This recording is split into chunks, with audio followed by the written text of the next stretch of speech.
Swastiastu. Perkenalkan, nama saya Kadek Dodi Kusuma Hermawan, nomor absen 15 dari kelas 12 MIPA 2. Pada kesempatan kali ini, saya akan melakukan ujian praktek bahasa Indonesia mengenai unsur-unsur kebahasaan dari sebuah artikel. Pertama-tama, kita harus tahu terlebih dahulu apa saja unsur kebahasaan dari sebuah artikel. Yang pertama, ada adverbia. Adverbia adalah bahasa yang digunakan untuk mengekspresikan sikap eksposisi. Agar dapat meyakinkan pembaca, diperlukan ekspresi kepastian. Biasanya dipertegas dengan menggunakan kata keterangan atau adverbia frekuentatif.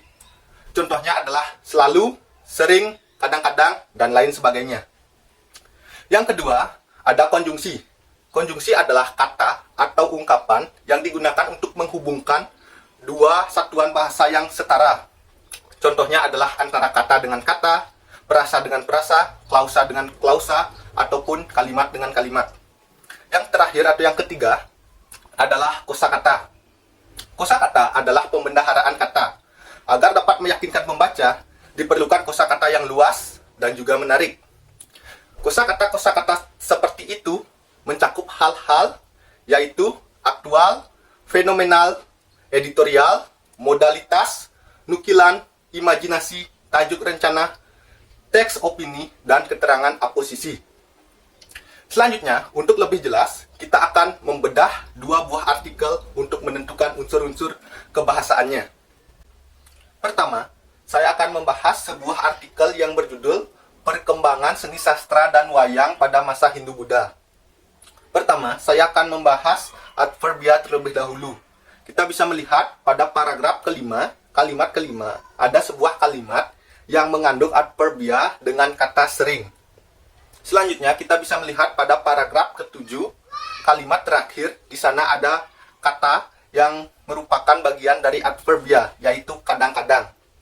Selanjutnya kita bisa melihat pada bagian hikayat Amir Hamzah, di sana ada sebuah kata yang merupakan bagian dari adverbia, yaitu tidak pernah. Selanjutnya kita akan membahas tentang konjungsi. Konjungsi dalam artikel ini bisa kita lihat pada paragraf ketiga, kalimat pertama. Di sana ada sebuah kata, yaitu kata selain. Kita juga bisa melihat pada paragraf ketujuh, kalimat pertama. Di sana juga ada kata selain. Selanjutnya, kita bisa melihat pada bagian babat, yaitu babat Tanah Jawi. Di sana ada sebuah kalimat yang menggunakan kata konjungsi selanjutnya. Kita juga bisa melihat konjungsi lainnya pada bagian wayang, paragraf yang kedua. Di sana ada sebuah kata, yaitu kata misalnya. Terakhir, saya akan membahas tentang kosakata yang terdapat dalam artikel tersebut. Kita bisa melihat pada paragraf pertama, kalimat kedua, di sana ada kata mungkin. Mungkin merupakan teks opini yang merupakan bagian dari kosakata.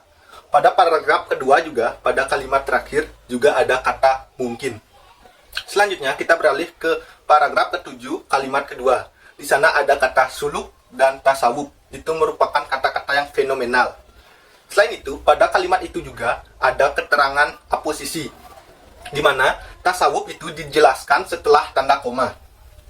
Kita juga beralih ke hikayat, di mana bagian hikayat Amir Hamzah, di sana ada keterangan aposisi, tepat pada kalimat yang berisi mertuanya yang masih kikir itu dijelaskan setelah tanda koma.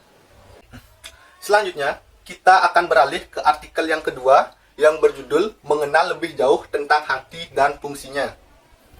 Di sana, kita akan mengidentifikasi adverbia terlebih dahulu, yaitu pada bagian menjaga kesehatan hati, yaitu pada nomor 3. Di sana ada kalimat yang berisi kata sering yang merupakan adverbia. Selanjutnya, kita akan lanjut ke bagian konjungsi.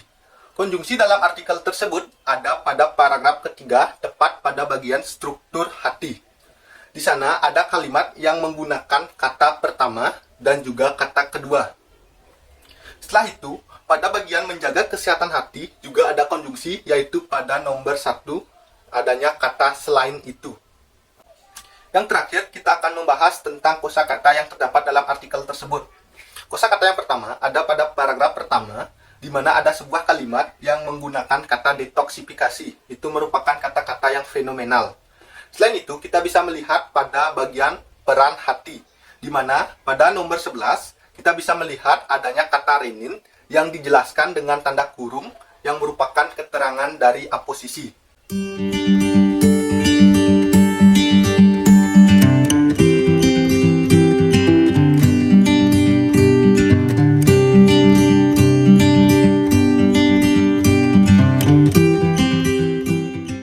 Kedua artikel tersebut sudah memiliki ketiga unsur kebahasaan suatu artikel.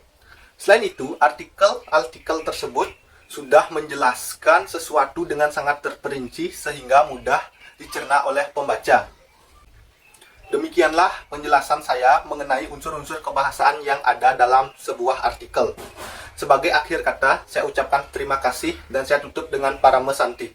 Om Santi, Santi, Santi, Om.